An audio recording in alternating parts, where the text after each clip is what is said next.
I stay 70. I kind of can't believe it's been 70 days.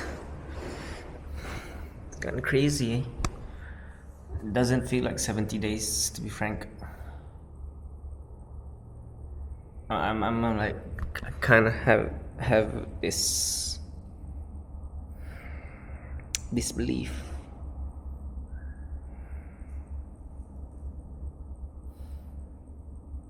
Maybe it's like finally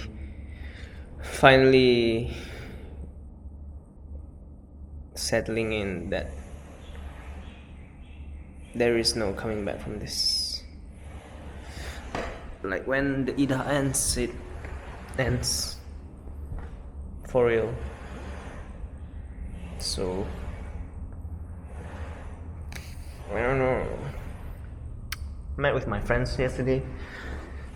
There was one part where I said, "Oh, she did this and that," but it was kind of my fault that happened because I did what or what.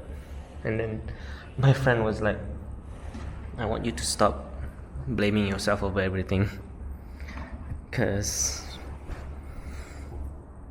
it's like it's continuing the rumination."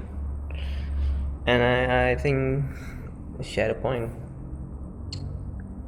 because I am still ruminating about it, I guess, only a bit less than I used to.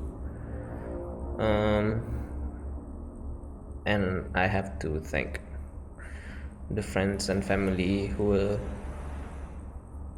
there for me. Not sometimes not directly, but sometimes you just have to have people around you to feel like you're not alone, even if you don't really talk about it. Not to everyone, at least. So, but yeah, I most of the time I say like it's not always her fault, because I don't want to play the blame game. I think it's like easy to blame the other person for whatever they did, and sure, part of it was definitely her, like things that were her fault. But at the same time, I try to be realistic about it, what I didn't do right, what I did wrong, and learn from it. If I don't learn from it, there's no real um, no real advancement or moving forward. Maybe it's not good to ruminate about it too much, that's for sure. But I think it's not good as well to just like not assess anything that happened during the relationship and just like don't think about it, skip it, because that's avoidance. If you avoid your healing, you're just gonna stay stuck at the same place and you'll repeat the same patterns. But maybe she said that she said, I want you to stop blaming myself, and don't blame her, don't blame yourself, just don't think about it. And I think if she has a point, if I think about it too much to the point that I ruminate about it, and I have been to that point like a month ago probably. But now I think that I think about it to learn from it, really. Of course, when you think about something, emotions come up, but I think as long as you don't entertain the emotion, you acknowledge that the emotions are there. You don't have to always entertain your emotions. If I could keep being rational about how I think about the past, should be able to learn a thing or two that I can avoid doing the same mistake moving forward. But yeah, 70 days, man. It kind of feels like no time has passed, but at the same time, it feels like it's been forever. So it's kind of crazy, to be frank. Like, time doesn't feel real right now. Like, I don't really have much memories of what happened in 70 days, but at the same time, like, every day feels sluggish. It's like you have to push through. Um, Feels long. Feels like you don't even want to do things sometimes, and that's why I thank my camera for, because it gives me some sort of something productive that I can distract myself on. Like, distraction is easy to find. I can play games, I can watch Netflix if I want. But distraction is just a avoiding tactic, really.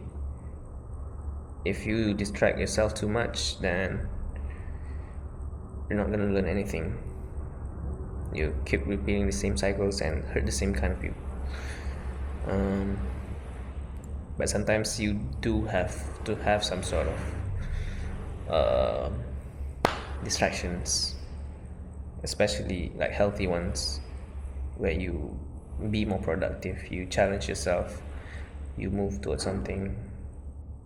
And even so, it has to be in moderation, because at the end of the day, true healing really only happens when you stop running away from your emotions, when you stop running away from the past, so you stop running away from what happened. At the end of the day, you have to face yourself, even though that's like not ideal, and I believe like most people don't have the strength to face themselves. That's why we all hurt each other so much. But you gotta do what you gotta do, man. I gotta do what I gotta do. But despite that, I'm still procrastinating on my moving out of my house. I'm not moving out as in moving out the stuff, like cleaning it completely and maybe renting it out or sell it. That's a major procrastination. So hey, at least I'm doing something else, and thankfully, I'm in this house, my sister's house, so don't really have to pay the rent here. I pay for the bills only. So I'm still like my money is, my budget hasn't really gone awry. So it's kind of the best scenario in the worst situation possible, like it's the best thing I could have hoped for, really. And I'm kind of proud of myself that I I took this like a champ. I was honest with my feelings. I was honest with my shame, my guilt, and my trauma, and I accept me as I am, and I don't try to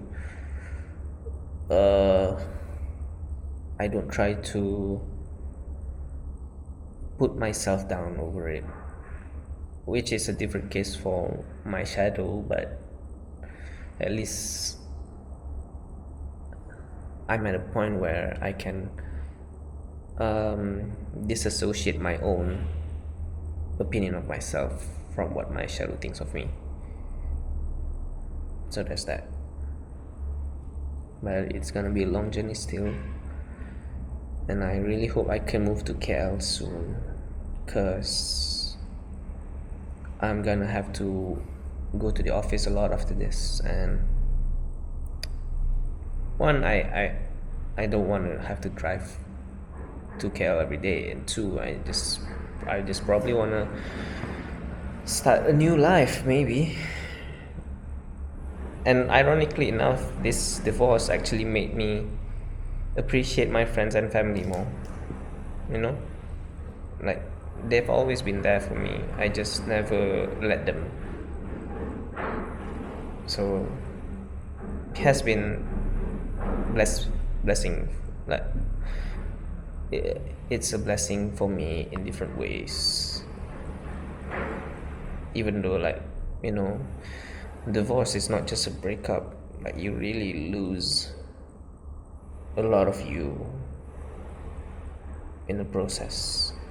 And for some people who always break up and always hurt some other people, which I'm just saying is how my ex been doing things. I don't know how much of her has been, you know, she's been losing. You know, when you lose someone, no matter how good or bad the relationship was, you lose a part of yourself. And if you keep breaking people's heart and breaking off relationship, whether it's whether it's romantic or just platonic, it takes a part of you, little by little. And like she was married to me, so the divorce definitely would have taken a big chunk of her. But you know, she doesn't think it that way. She's just like denying the fact that she's human too. So even it's funny because I never told my friends what my sister told me during this divorce, but they all kind of say the same things, like she's gonna have a big crash out coming her way. And it's funny because these are people who never talk to each other. My friends and my sister don't know each other, but they're like repeating the same things. So, like, yeah, it's kind of validating for me to know that the people that I care empathize with me, even for all the mistakes that I did. So, you know,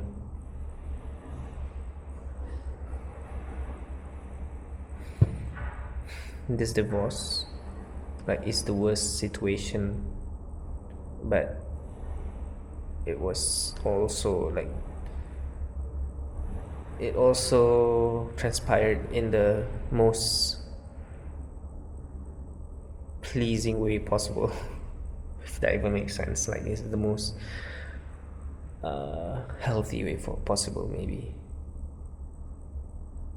So yeah,